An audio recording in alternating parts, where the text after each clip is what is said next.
அனைவருக்கும் வணக்கம்.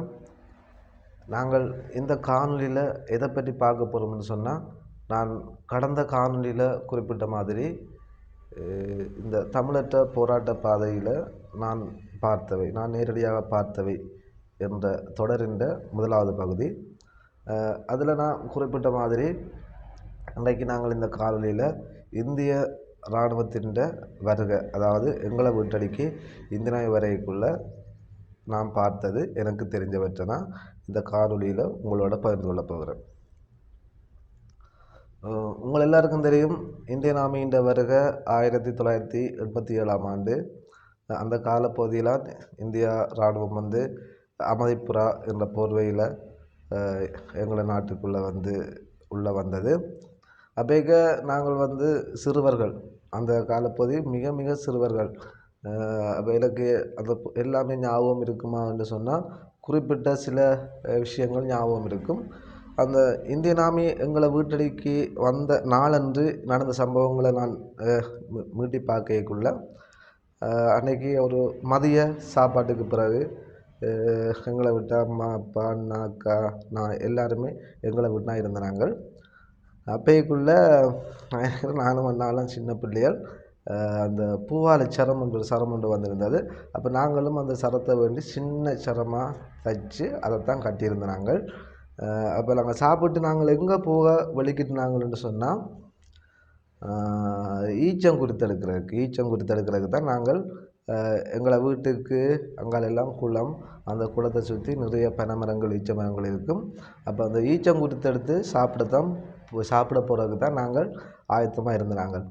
ஏன் இந்த ஈச்சங்குருத்தை நாங்கள் எடுத்து சாப்பிட போக போகிறோம்னு சொன்னால்,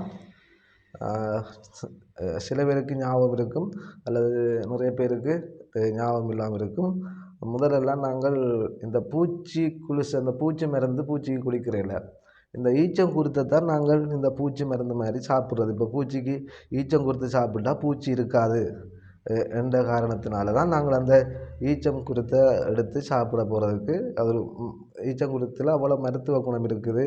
ஈச்சங்குருத்து மற்ற ஈச்சம் அந்த ஆணிவேர் அதில் அவ்வளோ மருத்துவ குணம் இருக்குது. அது உடம்புக்கு நல்லது. இந்த பூச்சிக்கு அதுதான் மருந்து என்று எங்களை ஊரில் ஆரம்ப காலங்களில் பல பேர் அந்த ஈச்சங்குருத்தை தான் சாப்பிடணும்.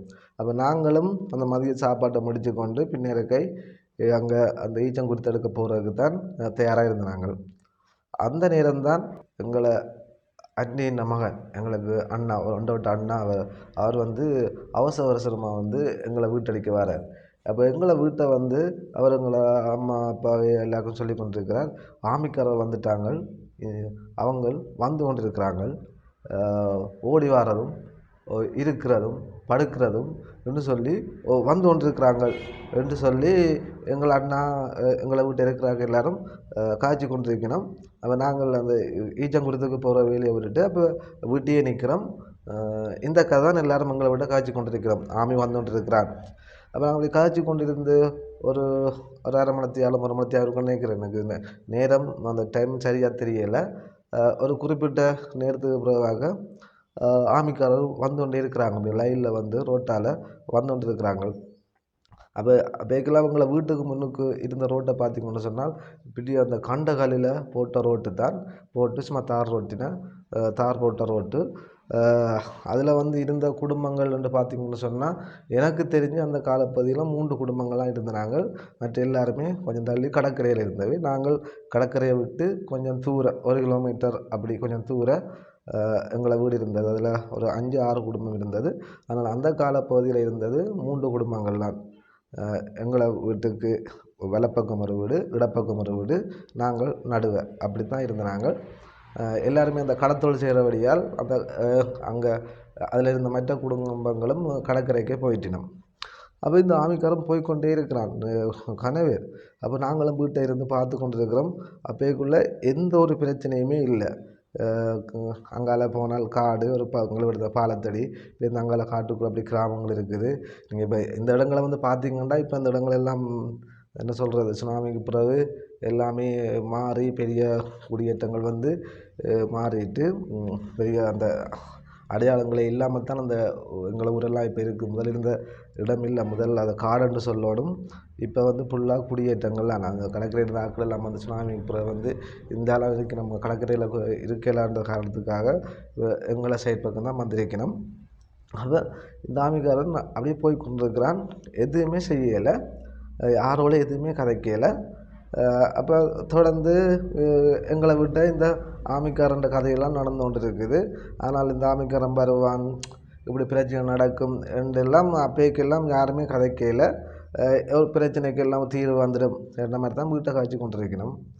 ஆமிக்காரனும் அப்படியே போயிட்டான், போயிட்டு திரும்பி எதால் போனான் என்று தெரியாது. ஆனால் பிறகுதான் நான் அறிஞ்சு கொண்டேன் ஒரு கொஞ்ச நாளையால் இப்படி வெத்தலைக்கேணியில் வந்து ஆமிக்காரன் வந்து கேம்ப் அடித்து இருக்கிறான். இந்தியன் ஆர்மியோட கேம்ப் வந்து வெத்தலைக்கேணியில் இருக்குது என்று எனக்கு தெரியும். அந்த கேம்பு வந்து நான் நினைக்கிறேன் இந்திய இராணுவம் அங்கே இருந்து இலங்கையை விட்டு எங்களை தேசத்தை விட்டு வெளியேற மட்டும் அந்த கேம்ப் அதில் தான் இருந்தது, வெத்தலைக்கேணியாக இருந்தது. அப்போ அங்கே இருந்து இந்த இந்திய இராணுவம் என்னென்ன செய்தது, என்னென்ன அநியாயங்கள் செய்தது, நாங்கள் என்னென்னத்தை அனுபவித்தோம் போன்ற விஷயங்களை வந்து அடுத்தடுத்த காணொலியில் உங்களோட பகிர்ந்து கொள்கிறேன். நன்றி.